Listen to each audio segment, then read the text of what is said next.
noches. Me da mucho gusto que pues Isra me haya dado la oportunidad y bueno, poder servir al Señor con esta pues estudio de lo que ya hemos iniciado hace 2 clases, ¿no? Y bueno, una clase introductoria también respecto de este estudio sobre el cristiano o cristianos en el lugar de trabajo. Entonces, bueno, como recordarán, tenemos ya 2 sesiones. Esta es nuestra tercera clase o tercera sesión. Como título, esta sesión está ahí el nombre, se llama Un nuevo jefe. Y bueno, ante ese título se nos plantea una pregunta y es ¿cómo la obra de Jesús cambia nuestro trabajo? ¿No? Eh, Habla de un proceso que va a suceder si asumimos un nuevo jefe, ¿no? Vamos a tratar de estudiarlo, pero bueno, antes de poder dedicarnos de lleno a este tema de un nuevo jefe y cómo esa obra de ese jefe cambia nuestro trabajo, me gustaría que recordáramos algunos elementos o algunos planteamientos que Israel nos compartió en la sesión o en la clase número 2. Si se acuerdan, la clase número 2 se tituló El problema con el trabajo, ¿no? Y nos dio ahí Israel algunas situaciones, o dos particularmente situaciones. No sé si alguien las quiera recordar a partir de lo que se haya visto y que ahora recuerde. Ahí están las ideas, si quieren retomarlas de ahí, o si de manera personal recuerdan algo en particular de esa primera, de esa clase 2, perdón. Sí, como Tania. Los extremos, ¿no? Que podemos llegar a los dos extremos y que ninguno, los dos tienen, pues no son aprobados por Dios y con justa razón. Muy bien. Yo me acuerdo mucho del comentario de nuestra hermana Constantina de que dijo que desde la perspectiva de Dios, si no lo hacemos para la gloria de Dios, y nosotros decimos que estamos haciendo muchas cosas, en realidad no estamos haciendo nada, ¿no? Entonces no hacemos nada, dice la hermana. Sí, sí. Entonces estamos hablando de dos situaciones, ¿no?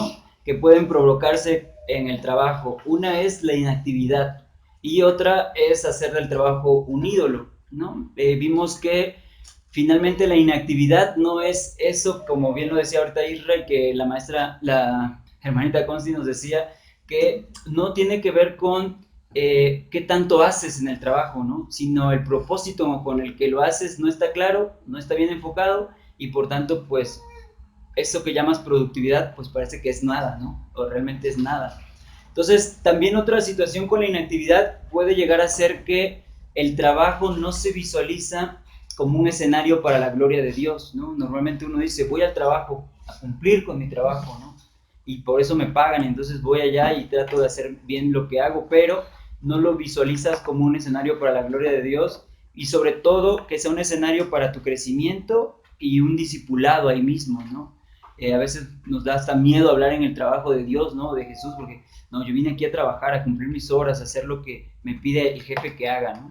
Y bueno, la otra, que es como decía Tania, la otra parte y que es el extremo, hacer del trabajo un ídolo. Y bueno, Isra nos explicaba que esto sucede cuando tomamos el trabajo como una fuente de satisfacción, ¿no? Puede ser ello u otras cosas, ¿no? Regularmente quienes nos enfocamos en la vida en otras cuestiones decimos, ay, pues no es mi trabajo, pero es mis hijos, no es mi trabajo, pero es mi familia, ¿no? En general, la nuclear o extensa, no es mi trabajo, pero es el dinero, ¿no? Y hacemos de alguna manera ídolos en el sentido de que son esos otras fuentes de satisfacción, pero no es la principal, que es en este caso Dios, ¿no? Entonces, eso significa que nos enfocamos en el trabajo antes que en Dios, ¿no? O antes que a Dios, focalizamos primero el trabajo. Entonces, bueno, esto es lo que Isra nos compartió. Evidentemente hay más respecto a lo que Isra nos compartió en esa clase 2, pero bueno, quise retomar esto para poder tener en cuenta y contextualizar ya la clase del día de hoy. Bueno, como ya vieron en la primera pantalla, la clase 3 se llama Un nuevo jefe, cómo la obra de Jesús cambia nuestro trabajo, ¿no? Tenemos 2 citas bíblicas ahí que me gustaría que tomaran en cuenta si las quieren buscar. La primera es Primera de Juan 3:16, un versículo muy conocido por nosotros, y otra es Marcos 16:20. Regularmente nos apoyamos de la Reina Valera como versión oficial, decimos, ¿no? Del estudio bíblico, pero bueno, también de repente nos apoyamos de otras traducciones como para tratar de focalizar ciertos términos, ciertas ideas en cerca de lo que queremos conocer de la palabra, ¿no? Entonces, bueno, no sé si alguien está ahí en la pantalla, está muy chiquito, perdón por la letra. De cualquier forma, como Israel lo ha venido haciendo, la presentación se queda para compartirla para todos, no se limita. Y bueno, ¿alguien que nos quiera leer 1 Juan 3:16? Sí, Mariana. Porque de tal manera amó Dios al mundo que ha dado a su Hijo unigénito para que todo aquel que en él cree no se pierda, mas tenga vida eterna. Muy bien, ahí está el texto muy conocido por nosotros, ¿no? Les decía, esa es la versión original del estudio bíblico, la Reina Valera es la que más nos recomiendan para estudiar, pero bueno, en la traducción en lenguaje actual dice, pero nosotros sabemos lo que es el amor, porque Jesucristo dio su vida por nosotros, así también nosotros debemos dar nuestra vida por nuestros hermanos en Cristo, ¿no? Bueno, la siguiente lectura bíblica, o la cita es Marcos 16:20. No sé si alguien ya lo haya identificado y lo tenga para leer. Haga el favor. Hermanito Ciro, le agradecemos. Sí, adelante.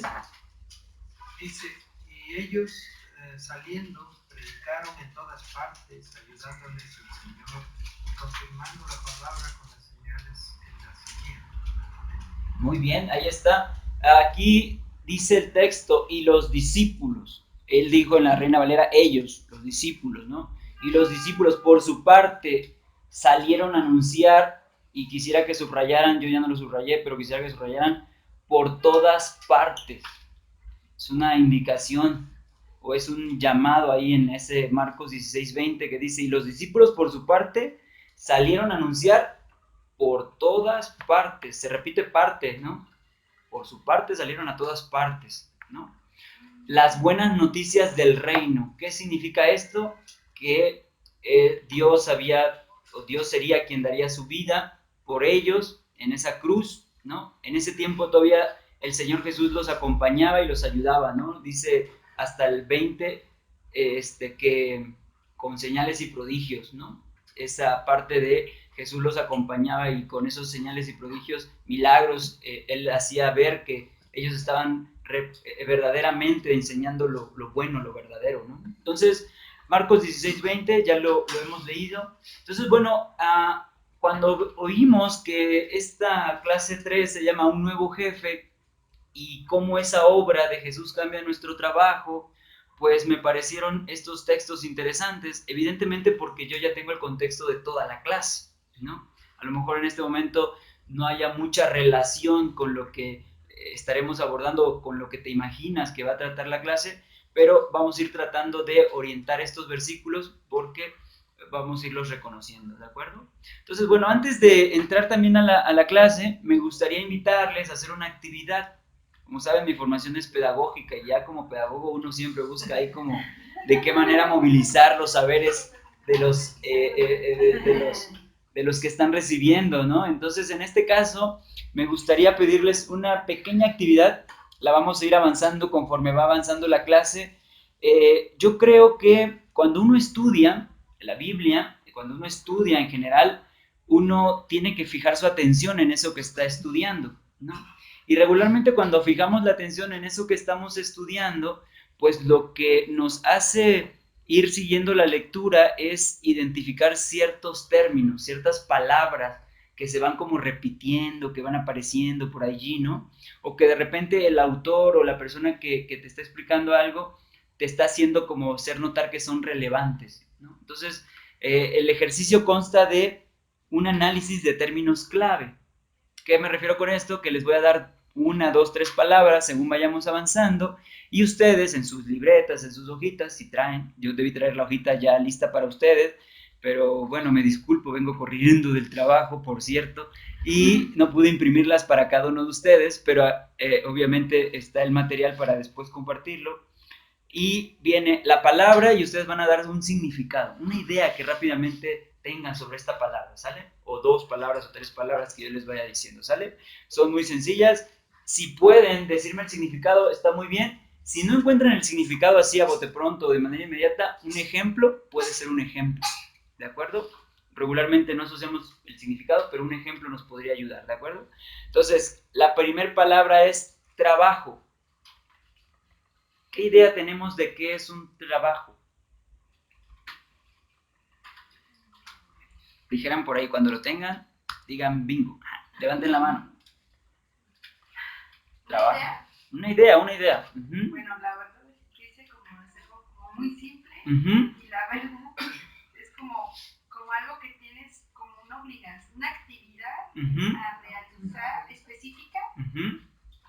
Como por obligación. Bueno, yo sí lo veo. Sí, como muy bien. Porque si no, para mí es como un hobby. Ok, excelente. Es una obligación. Muy bien. Yo hago de hacer. Hacer. Trabajo es hacer. Trabajo es hacer eso que estás obligado a hacer, ¿no? Pero que es una actividad, ¿no? Una actividad que te implica esfuerzo, por ahí, ¿de acuerdo? Un esfuerzo. Trabajo está asociado a esfuerzo regularmente, ¿no? Pero muy bien con lo que acaban de decir. La siguiente palabra es trabajo del cristiano.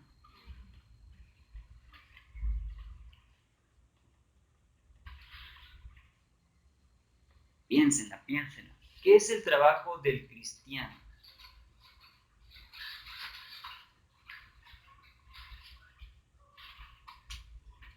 Quien ya la tenga puede comentárnosla.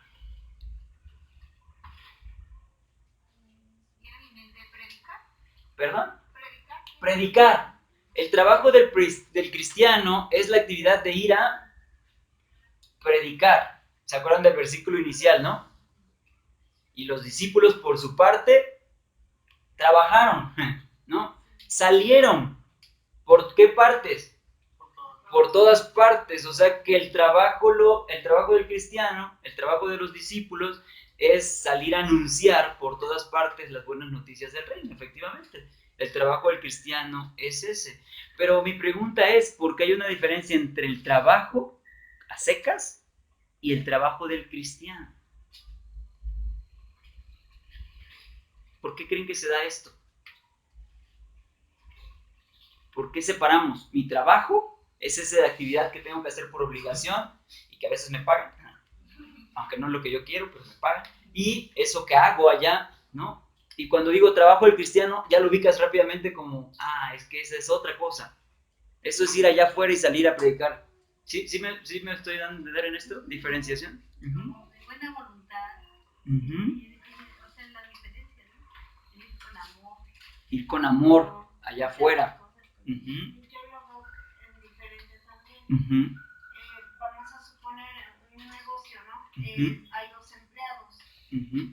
Uno es cristiano y el otro no. ¿De qué manera lo hace un cristiano, no? Uh-huh. Pues un cristiano, quiero pensar. Que llega temprano, es más responsable, lo hace con más gusto, lo hace con amor, bueno. Uh-huh. Y se va, yo lo veo así. O sea, lo que dijo la hermana también, ¿no? Uh-huh. Pero ya es como evangelizar, predicar y hacer lo que Dios nos ha mandado hacer, ¿no? Muy bien. Y el otro es un cristiano en un lugar de trabajo. Entonces habría muchísima diferencia. Muy bien. Sí, muy bien. Sí, es la manera en la que en la vida nos vamos desarrollando, desempeñando, ¿no? Yo entiendo mi trabajo como esa actividad que tengo que hacer, porque me contrataron. Es decir, firmé hasta un contrato allí, ¿no? En el que dice que tal a tal hora y que tal, y voy a recibir tal y tal, ¿no? Y el trabajo del cristiano es como, eso no es, ese ya es otra cosa, ¿no? Pero está bien, el hermanito sirve.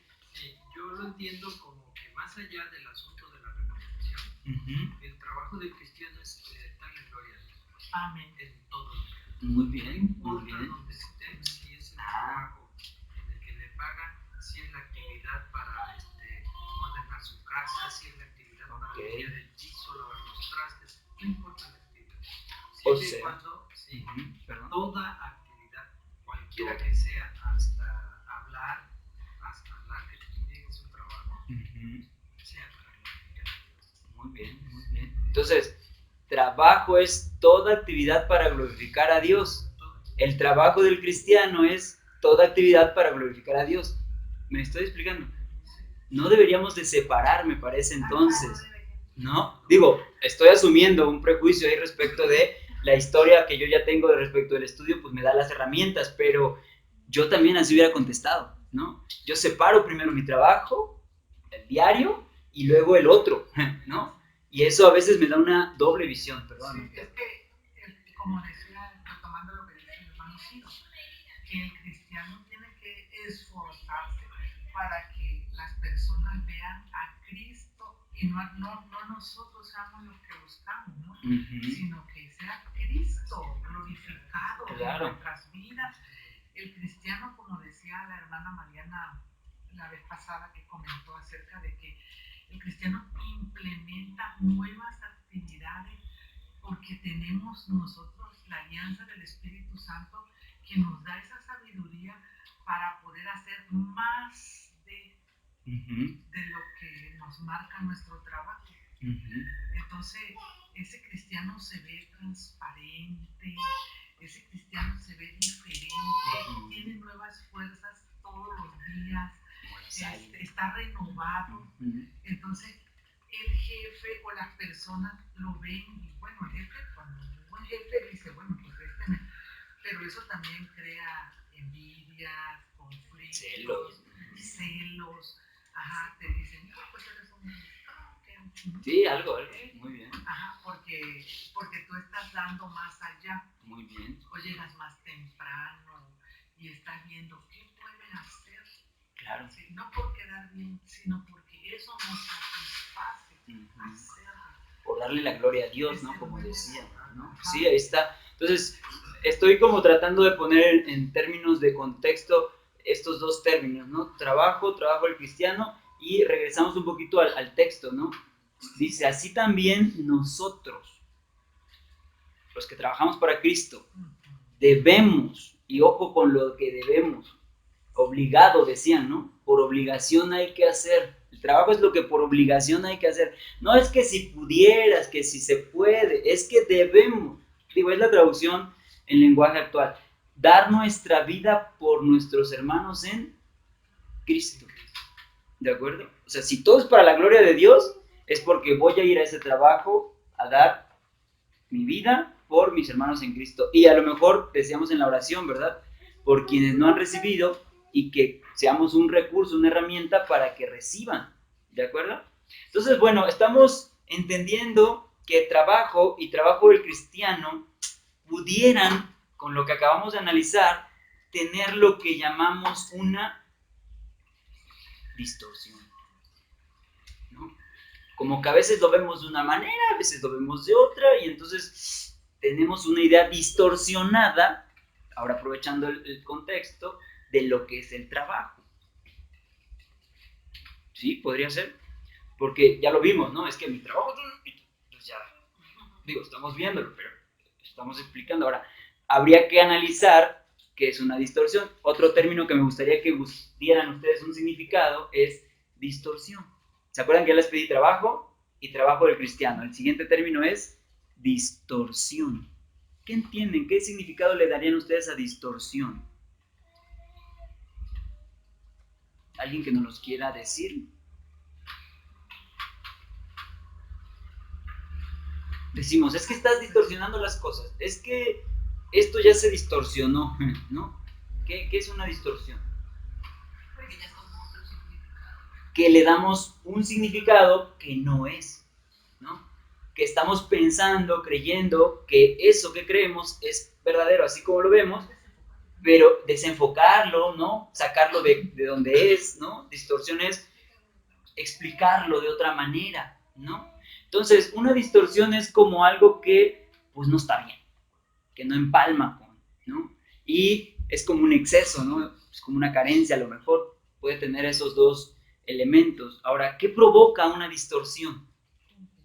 Confusión, pues ya no hacer las cosas como se deberían, ya no se cumple el fin, ¿no? Como está distorsionado, yo tengo una idea de lo que es el trabajo y una cosa de lo que es el trabajo del cristiano, ya no cumplo mi fin, porque yo en mi trabajo voy y hago mi fin, cumplirle al jefe, retribuir con eso que hago, aliviar pacientes, ¿no?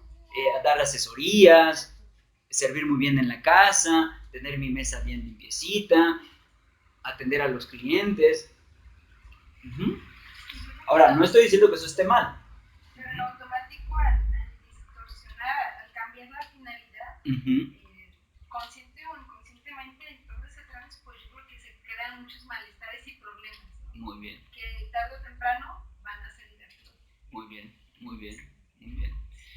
yo escuchaba poco, ¿no? Pero nos afligimos, ¿no? Nos preocupamos, ya no la llevo bien con el jefe, ¿no? Algo pasa, ¿no? Los hijos no obedecen en la casa, ¿no? Algo pasa, y eso nos afecta, por supuesto. Ahora, ¿cómo revertir una distorsión? Si está chueco, si está mal, ¿no? Volver al origen. Tratar de enmendar, decimos, ¿no? Lo que está distorsionado hay que enmendarlo, hay que restaurarlo, hay que buscar que vuelva a cuadrar. Los contadores dicen, ¿no? Que todo esté bien cuadrado, que eso es la distorsión, ¿no? Los maestros, ¿no? Decimos, disciplinar a los muchachos porque andan muy distorsionados. Hacer que tome cauce, ¿de acuerdo? Bueno, tenemos entonces que efectivamente en la historia ha habido dos distorsiones acerca del trabajo. Una primera, que el autor de este estudio que estamos llevando le llama distorsión del trabajo, distorsión católica.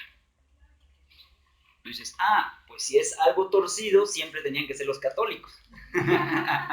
Perdón, ¿verdad? Pero pues es como nuestro prejuicio a veces, ¿no? De decir, lo que está distorsionado es porque allá afuera los católicos, los mormones, los testigos ya movieron ahí algo y no lo pusieron como debería, como el cauce lo debería haber sido, ¿no? Como el origen debió ser. Entonces, los católicos, si son los católicos, ¿quién es quien hizo esta distorsión? Bueno, ahí dice la Iglesia Católica Romana. ¿En qué consistió la distorsión católica respecto del trabajo? En que veían dos dimensiones del trabajo, o dos estilos de vida, dos formas de vida respecto del trabajo. Uno, lo que ellos llamaban la vida perfecta, y el otro, lo que ellos llamaban la vida permitida. Es como lo que ustedes dijeron, mi trabajo cristiano es mi vida espiritual, mi vida perfecta, y mi trabajo allá afuera en el comercio, la otra es mi vida permitida. Y es lo que regularmente decimos lo secular, lo que está fuera de la iglesia, ¿no? Ahora, estaban ellos claros que la vida perfecta o espiritual, había ciertos representantes de esa vida perfecta. ¿Quiénes eran esos representantes de lo que los católicos romanos llamaban vida perfecta? Los sacerdotes, los frailes, los monjes, los fariseos. Tal vez podrían ser estos a los que se les llamaba con la vida perfecta. Y los que pertenecían a la vida permitida eran los reyes, los soldados, es decir, quienes usurpaban, quienes coincidían en un puesto y ponen ahí en la política o en otro, o un oficio, como empleado doméstico, como alguna otra actividad que en ese tiempo se desarrollara. Ahora, también debemos decir que había mucha esclavitud, ¿no? Y bueno, ahí los esclavos, pues, tenían sus funciones, no era un trabajo, ellos estaban sin duda esclavos, pero está incluido tal vez ahí, ¿no? Entonces, ¿qué es una distorsión? ¿Qué significa una distorsión? Está en negrito. Es esto primero que acabamos de ver. Pero ¿qué provocó la distorsión católica en ese tiempo? Está en rojo. Ahora, ¿qué provocó? Está en rojo con cierta intención, ¿no? Como decir, alerta, alerta. Lo que provocó esta distorsión no fue bueno, no fue conveniente. ¿Qué fue lo que provocó? Que la vida podía verse separada, es decir, lo espiritual por un lado y lo secular por el otro. Yo voy a mi trabajo a cumplir lo que tengo que hacer y no me pidas que ahí desarrolle mi vida espiritual, ¿de acuerdo? Entonces, dice el estudioso de este libro que estamos analizando, el trabajo se separó de la adoración. Me gustaría que... ¿Sí, Tania? Es que me recordé de una persona que acabamos de conocer hace un tiempo. Pues él, creo que es tío de Jehová, y me decía, pues los de Dios a Dios y los del César al César.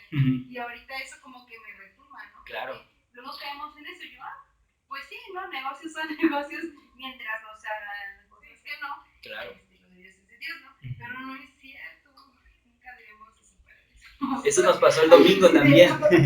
Esta alusión que haces nos pasó el domingo con otro hermanito de otra iglesia. Estábamos platicando en la comida y y dijo, es que Dios dijo que lo del César al César, ¿no? Pero obviamente siempre tenemos que lo del contexto en el contexto, ¿no?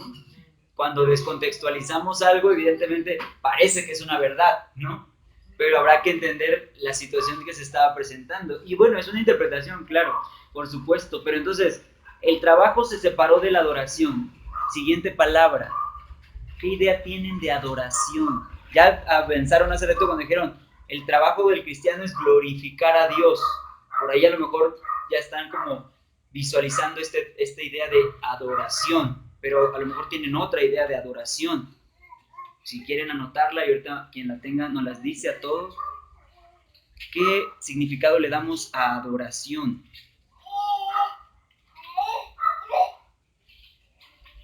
Es querer a alguien, mucha devoción, querer a alguien. Mostrar devoción, ¿no? Querer a alguien. Digo, la adoración siempre involucra nuestros sentimientos, nuestras emociones, ¿no?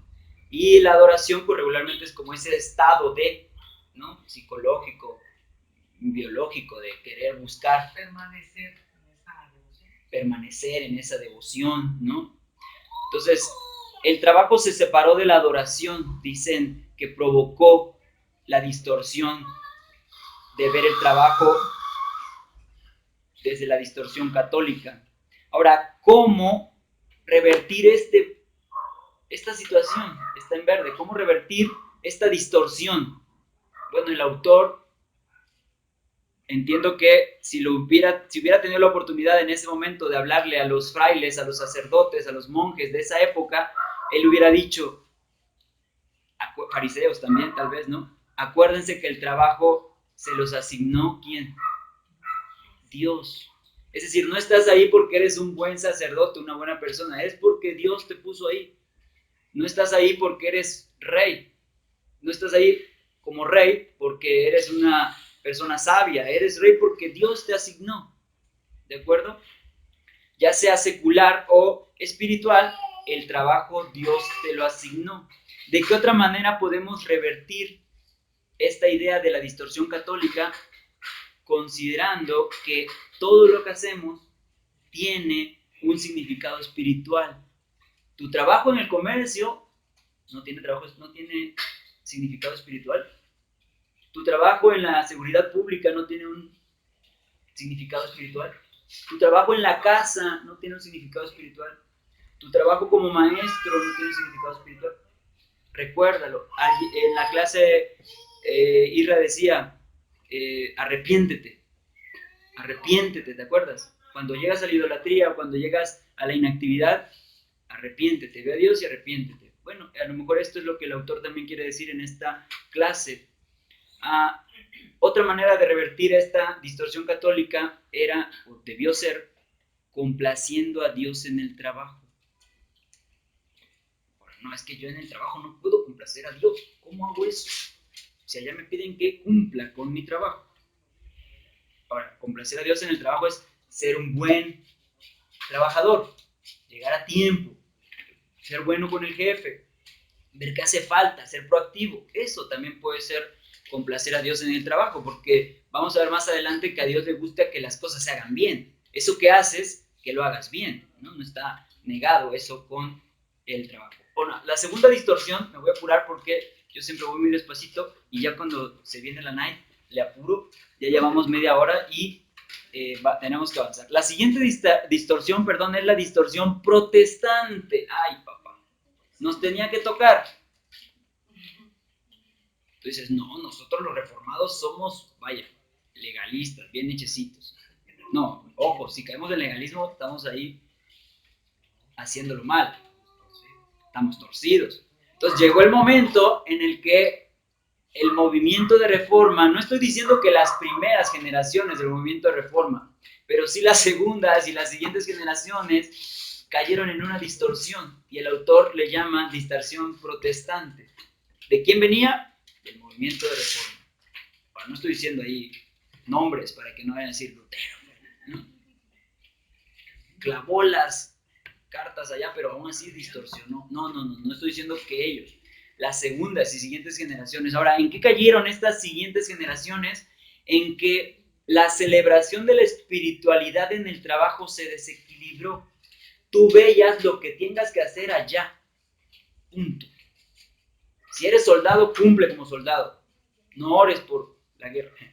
Si eres empresario, haz tu empresa. Crece como empresa. Entonces, tener un llamado se redujo a la demanda de que cada ciudadano debía tener un trabajo. ¿Qué significa esto? Que si no eres, los que vimos anteriormente, ¿se acuerdan? Sacerdote, fraile o monje, no tenías vida espiritual, no tenías trabajo espiritual. Por lo tanto, tenías que tener un trabajo secular y había que buscar en qué acomodarte. Dijeran por ahí, en mi casa no van a estar aquí sin hacer nada, ¿no? Ve y búscate un trabajito y haz algo. Un oficio, algo que tengas que hacer. Y entonces, ese llamado a todo ciudadano era que tuviera un trabajo. Entonces, el trabajo se volvió sagrado. Quienes enseñan, que enseñen y lo hagan bien. Quienes que lo hagan y lo hagan. El empresario que haga y lo haga bien. Entonces, eso es lo que corresponde a qué es y qué significa la distorsión reformada, protestante, que provoca que la vida podía verse separada en lo espiritual y lo secular. Perdón, la católica. Sí, gracias. Que la fe y el llamado se separaron por completo. Que cada ciudadano debía tener un trabajo. Ahora, si quieren, subrayamos llamado. Ahorita vamos a tratar de entender qué es un llamado. Entonces, ¿cómo dice el autor que se pudo haber revertido esto de la distorsión protestante, igual que la anterior? Así que la católica igualito. Aplica igual, dicen, ¿no? Que el trabajo te lo asignó Dios. Soy protestante, pues reconoce que el trabajo te lo dio Dios. Que todo lo que hacemos tiene un significado espiritual. No hay un trabajo X y un trabajo de Dios, o un trabajo del cristiano. Complace a Dios en el trabajo. Entonces, estas dos distorsiones están asociadas a que la fe y el llamado se separaron por completo. ¿De acuerdo? Subrayen llamado, ahorita vamos a ver. Una primera conclusión de lo que llevamos hasta ahora. Yo voy despacio, espero que no se me desesperen. Primera conclusión, o primeras conclusiones. La distorsión, bueno, ¿alguien las quiere leer? La distorsión católica eleva lo espiritual a expensas de lo secular, inactividad. ¿Se acuerdan de los dos problemas en el trabajo?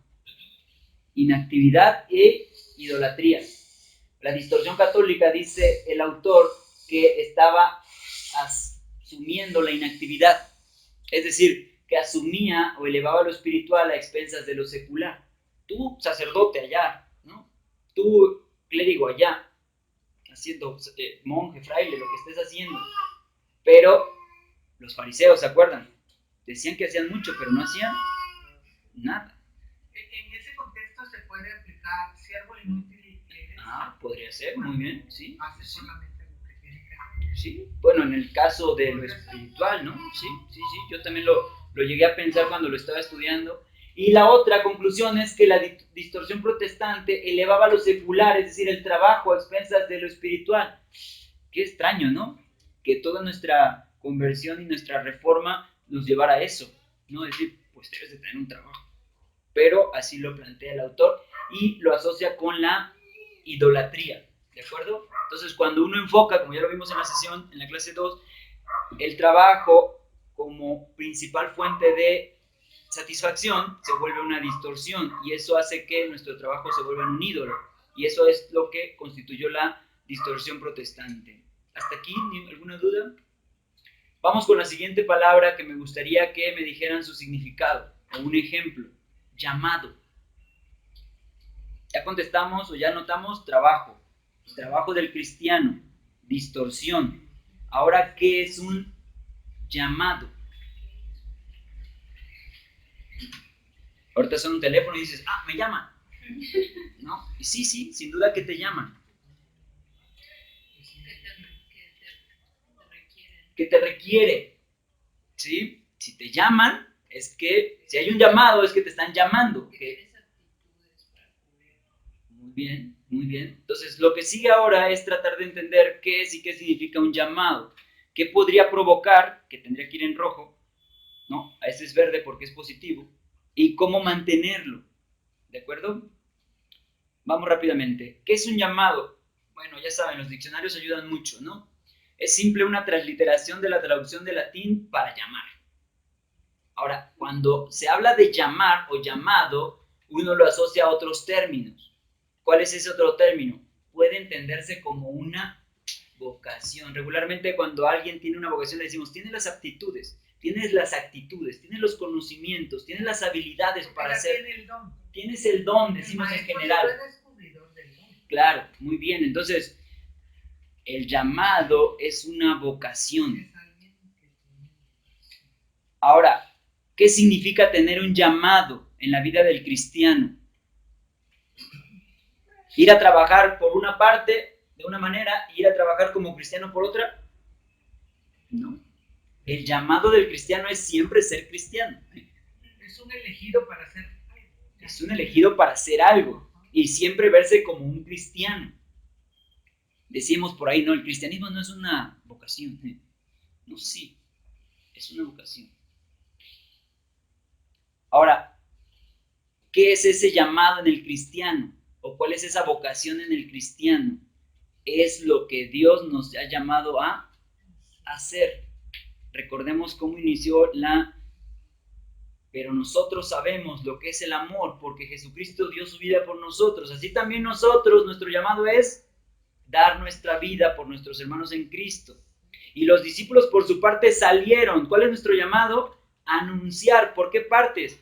Por todas partes las buenas noticias del reino.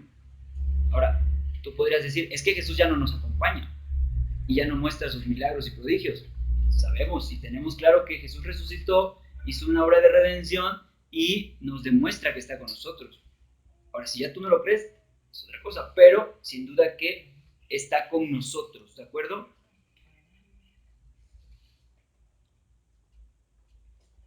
Ahora, ¿qué provoca o cómo mantener un llamado en Cristo o un llamado cristiano?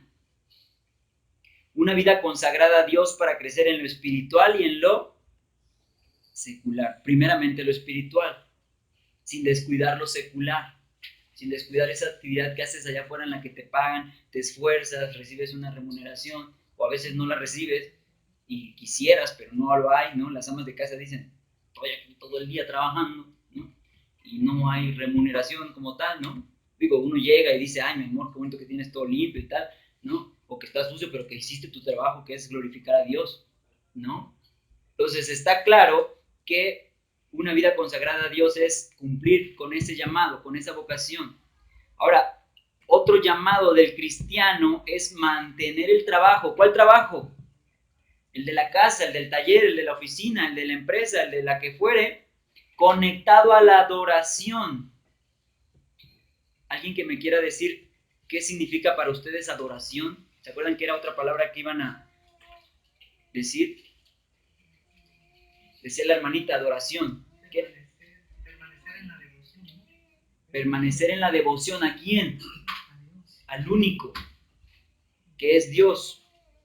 Y esa adoración entonces, al estar conectada, ese trabajo, hasta estar conectado a la adoración, estará conectado a Dios. Una definición de adoración que yo he escuchado es la respuesta de todo lo que somos y hacemos es la respuesta de todo lo que somos y hacemos a lo que Dios es, a la respuesta de todo lo que Dios es, ¿no? Nosotros respondemos con todo lo que somos, con todo lo que hacemos, entendiendo lo que Dios es, ¿no? Va más despacio porque vamos bien y viene lo mejor, pero hay que anotarlo. Es la respuesta de todo lo que somos a todo lo que Dios es. Se está grabando igual, pero siempre es bueno como seguir las notas, hermanito Ciro. Sí, si vamos a la raíz de la palabra, en realidad son dos palabras. En latín sería ad y os oris boca. Entonces, adoración yo lo entiendo ya, digamos que transcrito, descrito, como la oración y todo lo que la circunda. Es decir, ad punto a significa ad punto a. Es decir, la oración y todo lo que implica. ¿Sí? Ahora, se entiende pues que es el único medio que tenemos para mantener el contacto constante con Dios. Claro. La oración. Por lo tanto, en todo momento, orar a Dios. Okay. Porque todo el tiempo la oración es para el Señor. Ok, la oración es el mecanismo para estar conectados con Dios. No hay otro. La oración. Veíamos el Salmo, ¿no? La oración. Hablar, contactar con Dios. Ahora, regularmente decimos, adoración es ir a la iglesia 1 hora y cantar 5 alabanzas. ¿No? Digo, podría ser, ¿no? No, adoración es clamar a Dios y decirle, gracias Dios por lo que me has dado. Son ideas. Estamos tratando de armar una idea respecto de. Ahora, ¿se acuerdan de nuestra iglesia? ¿Cómo dice? Iglesia bíblica es Jesús. Y luego su eslogan, digo yo, su frase ahí publicitaria. Predicamos a Cristo. Bueno, quienes estuvimos en las primeras tiempos decíamos por Él, de Él y para Él. ¿Se acuerdan que el eslogan salía así, abajito, no? Entonces, vamos al siguiente tema. ¿Cuál es el llamado como cristianos? Bueno, sin duda que podríamos pensar que hay 2 llamados. Un principal y varios secundarios. ¿A qué se refiere el autor con un llamado principal? Vamos a ver Romanos 8:30. Yo sé si alguien me quiere ayudar y alguien más vaya a 2 Tesalonicenses 2:14. El primer llamado, o en general el llamado principal de todo cristiano, ya lo decían hace ratito, es glorificar a Dios, adorar a Dios, estar en contacto con Dios. Ahora, pero ¿para qué nos llama Dios a los cristianos? Así como además una llamada telefónica y ven, ya regresa a la casa. No, va más allá de ese llamado, ¿verdad? De el que recibe la llamada, contesta y dice, ¿para qué me llamaste? Es que te buscaba. ¿Dios te buscaba? Sí. Pero va más allá. No sé si alguien quiere leer Romanos 8:30. ¿Quién lo tiene? Ana. Y a los que predestinó, a estos también llamó. Y a los que llamó, a estos también justificó. Y a los que justificó, a estos también glorificó. Tu llamado principal entonces es para salvación. Para lograr la salvación, tiene este caminito, te llamó, te justificó y te glorificó. Ahora los 3 se dieron en un solo momento. Cristo ahí en la cruz, ¿te acuerdas?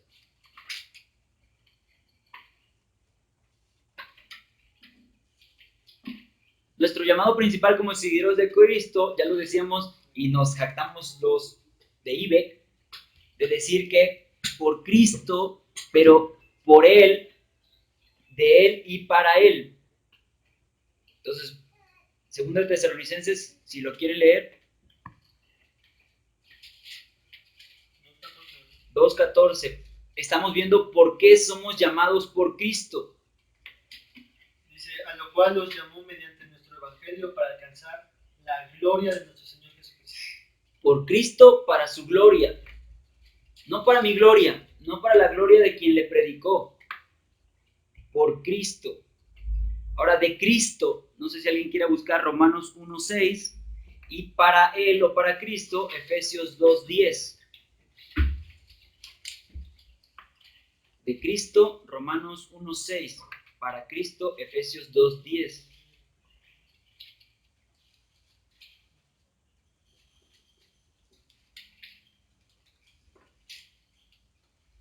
Romanos, entre las cuales estáis también vosotros llamados a ser de Jesucristo. ¿Llamados a ser de quién? No, yo soy llamado a ser del trabajo. ¿Cómo me voy a salir del trabajo si yo estoy llamado para mi trabajo? ¿Cómo voy a dejar esta actividad a medias si yo estoy llamado para mi trabajo? No, no estás llamado para el trabajo.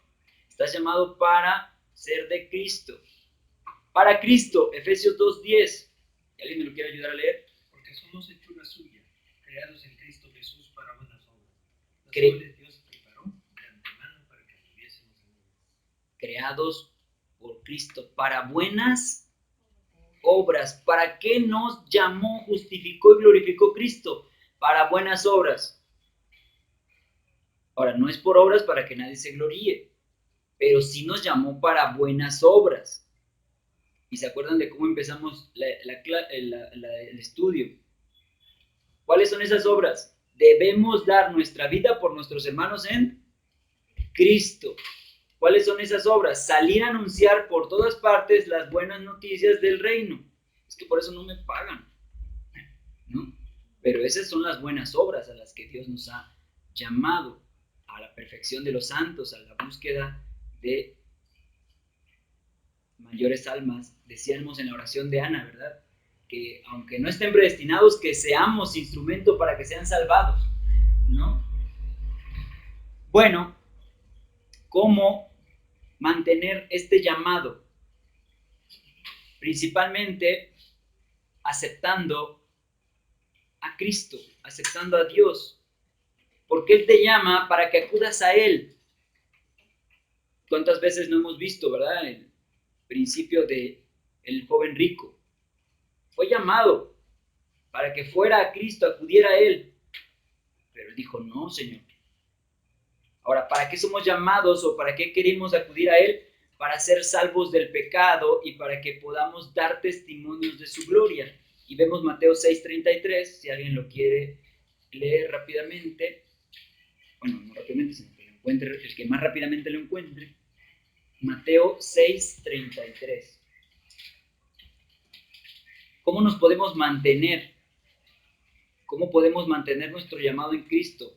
Mateo 6:33. Mas buscar primeramente el reino de Dios y su justicia y todas estas cosas nos serán añadidas. No. Primero termino mi trabajo y luego busco el reino.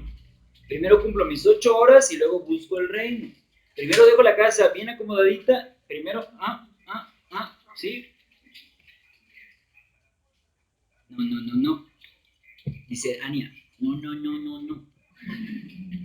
Nuestro llamado principal es que acudamos a Dios, acudamos a Él, a Cristo, porque Él nos va a salvar del pecado, pero sobre todo para que podamos dar testimonio de su gloria, ¿de acuerdo?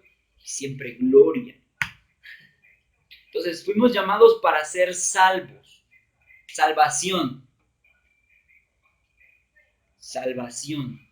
¿Qué es salvación? Alguien que es la otra palabra, término que les pediría que me dieran una idea de qué entienden o qué significado le dan a salvación. Rescatados. Libertad. ¿Qué otra idea tenemos de salvación? Podemos irlas madurando conforme vayamos avanzando, pero ya vamos viendo que fuimos llamados principalmente para acudir a Dios y ser salvos del pecado y para que podamos dar testimonio de su gloria. Ahora, ese es nuestro llamado principal, pero también tenemos llamados secundarios. Ahora, ¿qué es mejor? ¿El trabajo a secas o el trabajo cristiano? Acabamos de leer Mateo, ¿verdad? Primeramente buscar el trabajo. Ana, ¿no? Decíamos, ¿no? Que tenga un buen trabajo, sí, lo necesitamos, lo requerimos. Yo mismo, ¿no? Todos necesitamos un trabajo para subsanar nuestras necesidades. Pero ese es un llamado ¿de qué tipo? Secundario. El primero es ir buscando el reino. Ahora, hay llamados secundarios, pero se contradice mucho con lo primero que habíamos estudiado porque dice que los llamados secundarios tienen que ver con las diversas áreas de nuestra vida. Entonces, ¿cuáles son esas áreas de mi vida?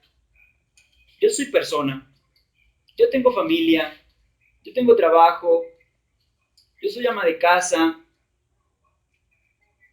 yo voy a la escuela, yo hago actividades deportivas como trabajo, yo hago actividades sociales, yo hago actividades culturales.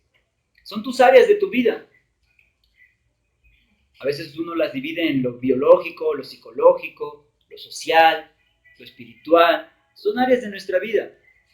Esos son nuestros llamados secundarios. Ahora, ¿cuál es tu llamado secundario? Secundario y mío también, por supuesto, servirle a Dios en cada área de nuestra vida. Sea que estés en lo familiar,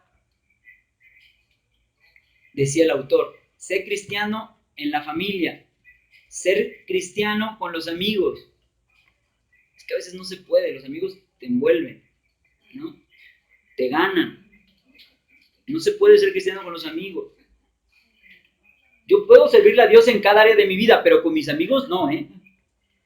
No, y lo digo por mí, yo he invitado a 2 amigos a la iglesia, Liliana nada más ahí, ¿no? Pero me falta invitar a más, evidentemente, ¿no? Y les predico y les hablo, pero cuesta. Pero ser cristiano en la familia, ser cristiano con los amigos, ser cristianos en el trabajo, sí, el trabajo es un llamado secundario, pero hay que ser cristiano en el trabajo, lo decíamos. Llegar a tiempo, cumplir con las labores, hacerlo con excelencia, Cristiano en la escuela, si eres joven, si todavía estudias. Ser cristiano en actividades deportivas. Ah, me metió falta. Hijo de... ¿Qué pasó? Ahí te voy, ahorita me desquito. No, el llamado secundario es ser cristiano en tus actividades sociales. No, con la fiesta de mi sobrinito, que es la presentación en sociedad, que es su bautismo, no puedo ser cristiano ahí. No, en la tal otra tengo que ser familia.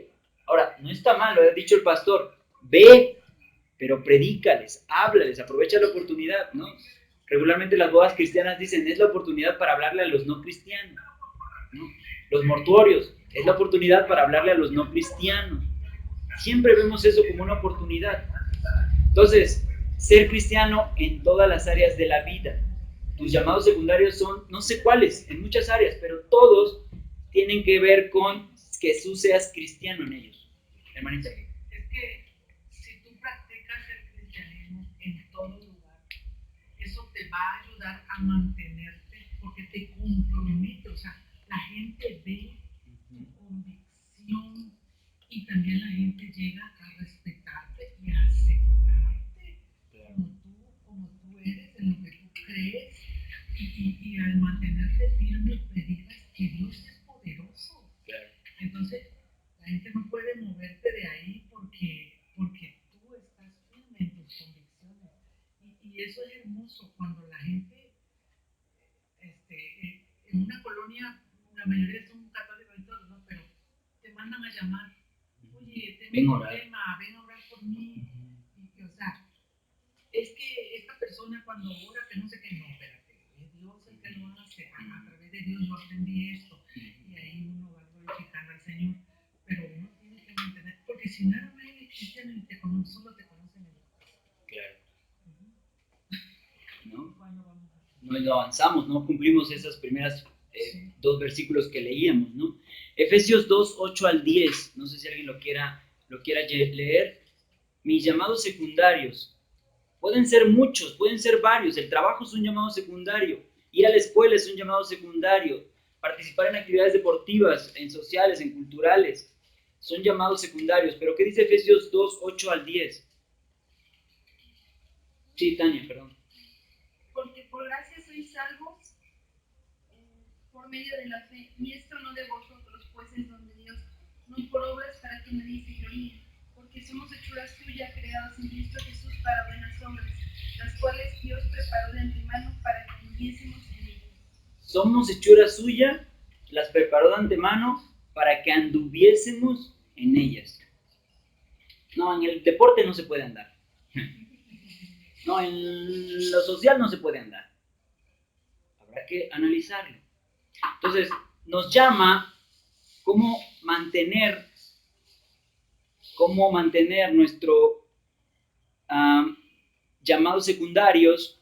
Estos llamados secundarios también están hechos para salvación. Pero el autor subraya que estos llamados secundarios es para que nosotros, como cristianos, podamos tomar parte en el plan de Dios. Lo decíamos hace rato, el plan de Dios es salvarnos. ¿A quiénes? A nosotros, los escogidos, los predestinados. Y a los no predestinados, ¿quién los va a salvar? Es que no sabemos si están predestinados o no. Pues háblales, es tu comisión. Los discípulos salieron ¿a dónde? A todas partes. No les dijo Dios, vayan aquí, bueno, les iba instruyendo por dónde y a dónde tenían que regresarse, pero en general iban por todas partes, estaban un tiempo, se movían. Ya estuvimos estudiando cómo Pablo hizo sus primeros viajes misioneros, se movían. Ahora, ¿qué vamos a hacer cuando tomamos parte en el gran plan de Dios? Mostrar y demostrar su magnificencia a toda la creación. Creación, dice, no a los hermanitos, ¿no? Luego decimos, solo con los hermanitos soy cristiano. A toda la creación. Bien, conclusiones. Llamado como cristiano. ¿Alguien que las quiera leer?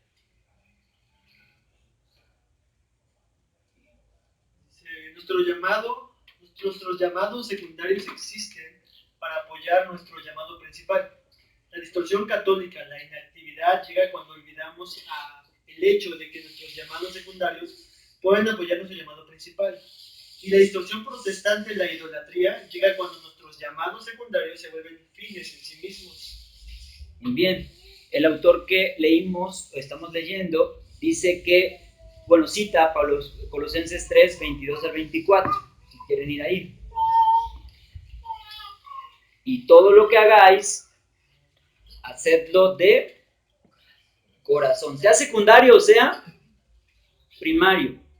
Sea una vocación primaria o una vocación secundaria. Tu vocación primaria es adorar a Dios, buscar a Dios, tener esa conexión con Dios. Y el llamado secundario, ir al trabajo, ir a la escuela, en la casa, en la oficina, en el taller, vitacilina. Ahora dice, hacedlo de corazón como para el Señor y no para los hombres, porque a Cristo el Señor sirves, servís.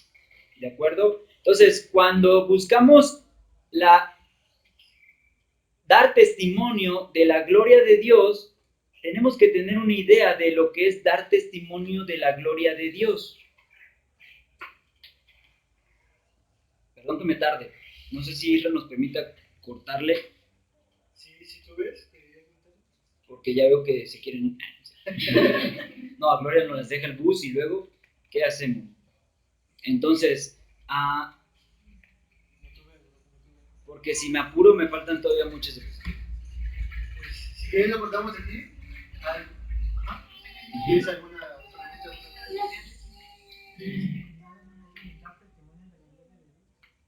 ¿De acuerdo? Entonces, la siguiente palabra se las puedo ir dejando de tarea. No me gusta dejar tarea, pero se las puedo ir dejando para que ustedes en sus propias ideas nos vayan diciendo. La siguiente es redención. Ya está ahí la pantalla. ¿Qué es redención para ti? Y te das una idea muy rápida. La siguiente palabra es adoración. Otra vez, tú dices, ya la vimos. Bueno, enmarca nuevamente adoración. La siguiente palabra es libertad. La siguiente palabra es excelencia. Y la siguiente palabra es gozo. Es decir, conforme voy avanzando en el estudio de la clase 3, van apareciendo estas palabras como clave que vamos asociando con el contenido del estudio, ¿de acuerdo? Entonces, si tú me vas teniendo una idea, cuando lo abordemos, pues ya puedas asociarlo, un poco como las primeras asociaciones que hicimos de qué entiendo por trabajo y qué entiendo por trabajo de cristiano, y ver cómo lo estamos mirando y cómo se mira a la luz del texto que estamos analizando y de las escrituras, evidentemente, ¿de acuerdo? Entonces, bueno, agradecemos a los hermanos que nos escuchamos y bueno, damos gracias a Dios, si les parece, por este principio de clase A, clase parte 1, clase 3 parte 1. Padre, te damos muchas gracias, Señor, porque sabemos que no es palabra de hombre, Señor, sino es palabra tuya. Gracias, Señor, por tomarme como instrumento, Señor, como un siervo, Señor, como tú lo has pedido que sirvamos, Señor, que lo hagamos como para ti, dándote la gloria, dándote la honra, Señor. Gracias por la disposición de mis hermanos de escucharme, Señor, de escuchar tu palabra. Te pedimos que esto poco que hemos avanzado en esta clase 3, Señor, sea de bendición para sus vidas, Padre, que ellos durante la semana puedan estarlo reflexionando, Señor, estudiando, Señor, profundizando en ellos, Señor. Esta primera parte fue una parte teórica, Señor. Vendrá la parte práctica, Señor, de asumirnos en ese trabajo, de ver cómo estamos redituando esa adoración a ti, Señor, de ver cómo estamos glorificando, Señor, tu nombre en ese espacio, en ese trabajo en el que tú nos has dado, Señor, porque no lo hemos logrado por nuestro esfuerzo, no lo hemos logrado por nuestras habilidades, no lo hemos logrado por nuestros conocimientos, Señor, lo hemos logrado solo y exclusivamente porque tú nos los has dado, Señor. Permite que durante esta semana podamos desempeñarnos con excelencia y con gozo en ese lugar, Señor, pero sobre todo, Padre, que podamos ser testimonio para esas otras personas, Señor, que podamos hablarles, podamos llevarles tu palabra, Señor, ese mensaje como los discípulos lo hicieron, Señor, por todas partes, en todo tiempo, en todo lugar, Señor. Gracias por nuestras vidas, llévanos con bien a nuestras casas, Señor, y guárdanos de todo mal, de todo peligro, en el nombre de Jesús. Amén.